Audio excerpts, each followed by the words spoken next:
I'm so pleasantly happy when somebody thinks good of their manager. It's very rare that happens. I'm glad. But anyone else, like, is it very common? Am I at fault? Like, Toastmaster Rupesh.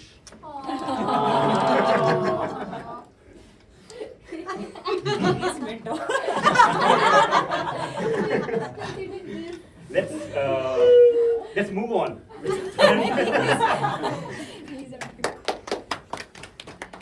Before I invite on to the next speaker, I would like to share a fact. If you go in Delhi Metro, and not all the lines, but Blue Line is the line which runs from Dwarka till Noida. That's the Blue Line.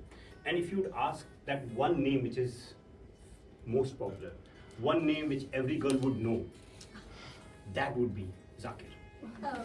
And if you think that I'm making this up, trust me, there has been a lot many incidents when I and Zakir, we both had shared the same metro. And I have seen strangers coming up to him and talking to him, and later when I was inquiring, why was he knew my name? It has happened so many times that by now it's a fact. If you just Google, right, most popular name in the Blue Line of Delhi Metro, the answer you would come up with Zakir. With that, let's welcome on stage the third speaker for today, Toastmaster Zakir.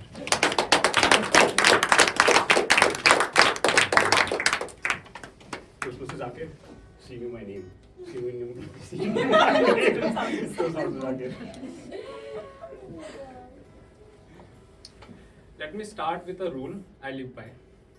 If a stranger knows your name and you do not know theirs, I think you should be alert, very alert. Because when usually that happens, either they know you very well or you are about to discover something unexpected. A very warm and pleasant good morning to my fellow Toastmasters and dear guest. One evening after a long day, I was walking home. Tired legs, empty stomach, and just like every responsible adult, I was thinking about some important stuff. Like what to eat for dinner, and what I should watch while having it. And that is when the unexpected happened. Suddenly, someone from behind called my name, Zakir. And that single word broke my flow of thought and it shook me. I turned around slowly. A woman was standing there and she was beautiful. Now, I had two problems. First, I did not know who she was. Second, I suddenly wanted to know who she was. She smiled at me confidently and I stared at her just the way we all do when our brain is desperately trying to identify the person. And finally, I smiled back.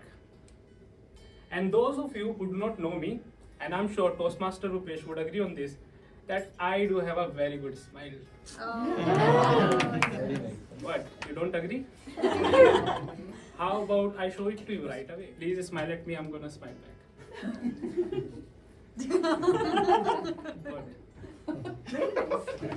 Exactly.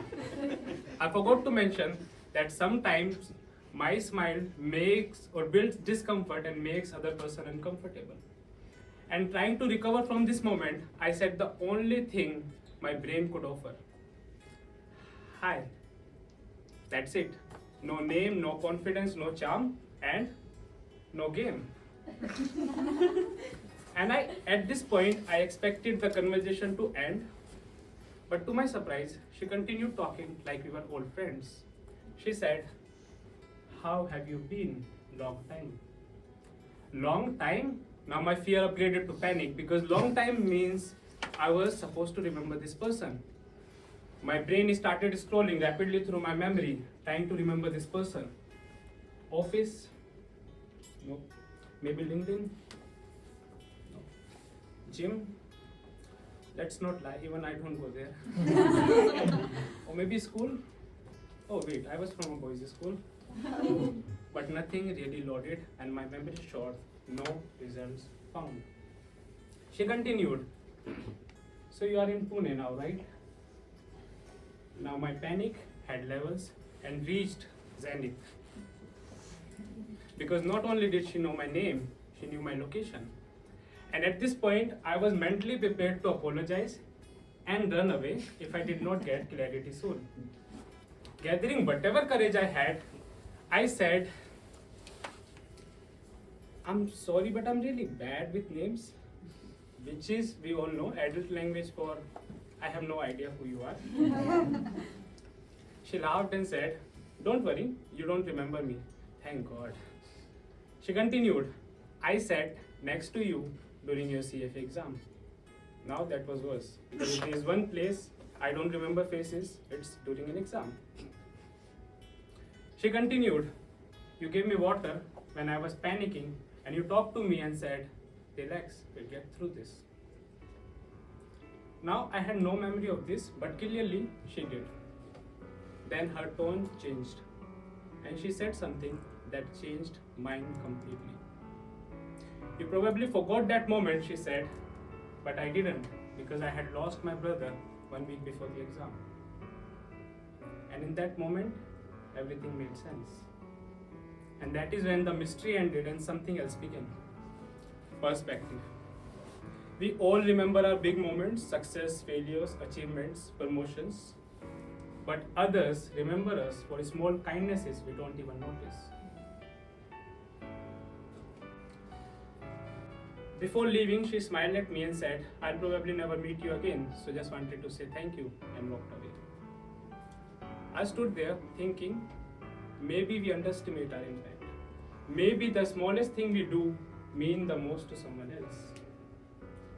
And since that day, I have tried to be kinder. Not because I had become wiser, but maybe because you never know. You might forget the moment, but someone else might remember it forever. And that taught me how kind and gentle souls often carry battles we know nothing about. And how you can change someone's entire day just by being kind. And that brief meeting taught me something very simple. That you don't always need long or lasting connections. Sometimes one small act and one honest thank you is enough to make a real impact. And even if I never see her again, I do hope that moment stays with her the way it stays with me now. Now over to one of the kindest soul I know, Toastmaster Pia. Oh sorry, Toastmaster Rupesh.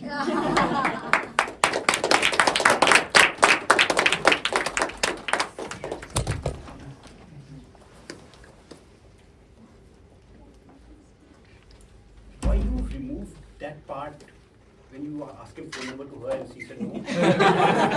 Oh, that might not look it good. No, she was actually asking your number. Yeah. Stop later.